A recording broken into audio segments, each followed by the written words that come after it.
आज की कक्षा में अपन पढ़ेंगे विषय सामाजिक विज्ञान पाठ 11 जिसका नाम है दिल्ली सल्तनत। तो दिल्ली सल्तनत में अपन किस किस के बारे में जानेंगे, इसकी स्थापना किस प्रकार हुई और दिल्ली सल्तनत के विभिन्न वंशों का राज्य विस्तार कैसे हुआ और प्रमुख शासकों के शासन की विशेषताएं अपन इस पाठ में जानेंगे। तो आप देख लीजिए, इसमें गुलाम वंश पढ़ेंगे अपन। सबसे पहले कौन सा? गुलाम वंश। गुलाम वंश पढ़ेंगे। ये कौन से सन से कौन से सन तक रहा है?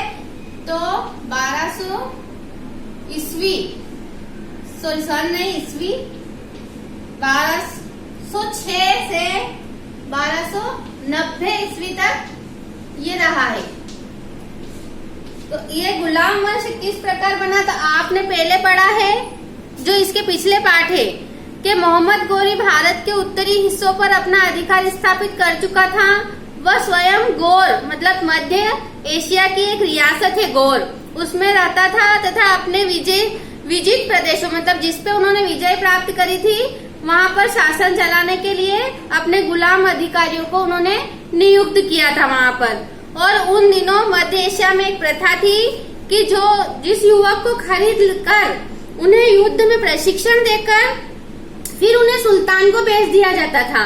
तो क्या होता था, ये सुल्तान के जो है गुलाम हो जाते थे। सुल्तान के क्या हो जाते थे? गुलाम हो जाते थे। तो पश्चिम उत्तर भारत के विजित प्रदेशों का गवर्नर ऐसा ही एक गुलाम कौन था? कुतुबुद्दीन ऐबक। तब से ये क्या हो गया, गुलाम वंश इसका नाम पड़ गया। और गौरी के मृत्यु के पश्चात ऐबक ने एक स्वतंत्र राज्य की स्थापना की जिसकी राजधानी लाहौर थी। उसे स्वतंत्र शासक के रूप में सन 1208 ईस्वी में मान्यता मिली। यहीं से दिल्ली सल्तनत का शासन आरंभ होता है। कहाँ से? 1208 ईस्वी में मान्यता मिली थी उसको और दिल्ली सल्तनत का शासन आरंभ होता है। तो सबसे पहले अपन गुलाम वंश के बारे में पढ़ेंगे जो कि 1206 से 1290 ईस्वी तक रहा। इसमें कुतुबुद्दीन ऐबक के बारे में पढ़ेंगे अपन कि 1206 से 1210। कुतुबुद्दीन ऐबक कहाँ से कौन सी ईस्वी से कौन सी ईस्वी तक इसने करा था शासन?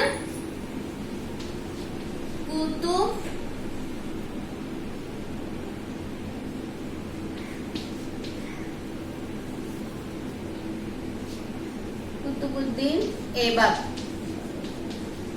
इनका राज्य 1206 से 1210। इसमें अलग अलग शासक आएंगे गुलाम वंश में। तो सभी के शासन की समय सीमा अलग अलग है। तो आपको मैंने बता दिया, इनका कुतुबुद्दीन ऐबक का जो है 1206 से 1210 ईस्वी तक रहा था। ये गुलाम वंश के संस्थापक थे। इन्होंने ही इसकी स्थापना की थी। मोहम्मद गौरी के प्रतिनिधि के रूप में उसने झांसी, अजमेर, दिल्ली, मेरठ, बुलंदशहर और कन्नौज, अलीगढ़, रणथंभौर और गुजरात पर विजय प्राप्त की थी इनने कुतुबुद्दीन ऐबक ने। और सुल्तान के रूप में उसने गजनी के शासक एल्दौज के साथ कूटनीतिक प्रयासों से अपने राज्य की रक्षा की। सिंध और मुल्तान के शासक कुबेचा की बढ़ती हुई शक्ति का दमन किया और बंगाल और बिहार के शासक को अपनी अधीनता स्वीकार करने के लिए विवश कर दिया। कुतुबुद्दीन ऐबक को भवन निर्माण में रुचि थी।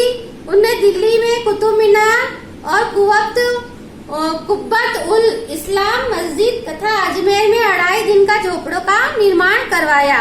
इन्होंने कौन कौन से निर्माण करवाए आप एक बार सुन लीजिए। और दिल्ली में कुतुब मीनार और कुब्बत उल इस्लाम मस्जिद तथा अजमेर में 2.5 दिन का झोपड़ा का निर्माण करवाया। ऐबक को लाख बख्श के नाम से भी जाना जाता है। कुतुबुद्दीन ऐबक को एक और कौन से नाम से जाना जाता है? लाख बख्श। तो आपको समझ में आया होगा कि दिल्ली सल्तनत किस प्रकार, इसकी गुलाम वंश की किस प्रकार स्थापना की गई, इसके संस्थापक कौन थे, इनका राज्य कहाँ से कहाँ तक रहा, 1206 से 1210।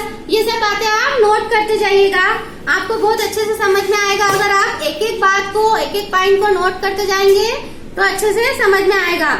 कुतुबुद्दीन की मृत्यु के पश्चात उसका पुत्र आराम शाह गद्दी पर बैठा, किंतु अयोग्य होने के कारण दिल्ली के नागरिकों ने प्रधान गाजी की सलाह से ऐबक के दामाद इल्तुतमिश को सिंहासन पर बैठने के लिए आमंत्रित किया।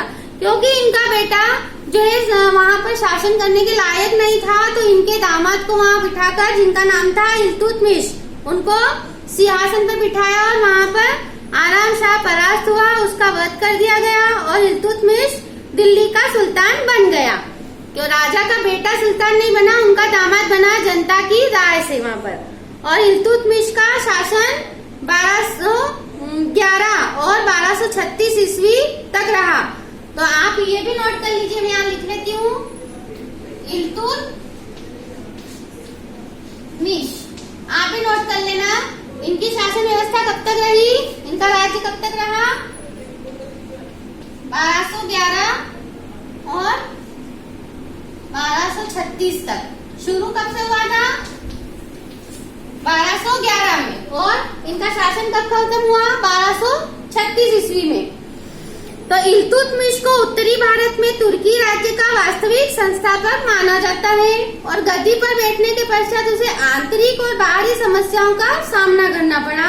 उसने अमीर सरदारों के विद्रोह का दमन किया, जिससे में प्रमुख थे कुबेचा, एल्दोज एवं बंगाल के विद्रोही शासक जालोर और रणथंभोर के शासक, जो ऐबक की मृत्यु के पश्चात स्वतंत्र हो गए थे, उनकी बढ़ती हुई शक्ति का दमन किया। मंगोल आक्रमण से अपने राज्य की रक्षा की और 1236 में उनकी मृत्यु हो गई। तो बच्चों, ये इल्तुतमिश की शासन व्यवस्था मैंने आपको बताई। इनकी मुख्य बातें आप देख लीजिए कि इल्तुतमिश ने अरबी प्रकार का टका मतलब सिक्का चलाया था। इल्तुतमिश ने क्या चलाया था? अरबी प्रकार का एक सिक्का चलाया था। और सन 1229 ईस्वी में इल्तुतमिश को बगदाद के खिलाफ खलीफा द्वारा खिलत मतलब अभिषेक पत्र प्राप्त हुई, जिसमें उसे हिंदुस्तान के सुल्तान की उपाधि दी गई।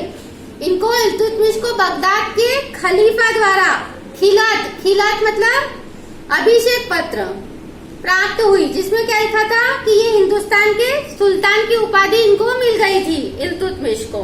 और इल्तुतमिश ने 40 तुर्की अमीरों और गुलामों के दल को संगठित किया, जो राज्य की शक्ति का प्रमुख आधार स्तंभ था। इल्तुतमिश ने 40 तुर्की अमीरों को और गुलामों को दल को संगठित किया। 40 व्यक्तियों को संगठित करके इन्होंने जो है तुर्की अमीरों और गुलामों का संगठित करके एक राज्य की शक्ति का प्रमुख आधार स्तंभ बनाया। 40 व्यक्ति इसमें प्रमुख थे। तो बच्चों, इस अपने गुलाम वंश के बारे में मैंने आपको 2 शासकों के बारे में जानकारी दी। अब अगली कक्षा में और भी शासक है, उनके बारे में जानकारी प्राप्त करेंगे।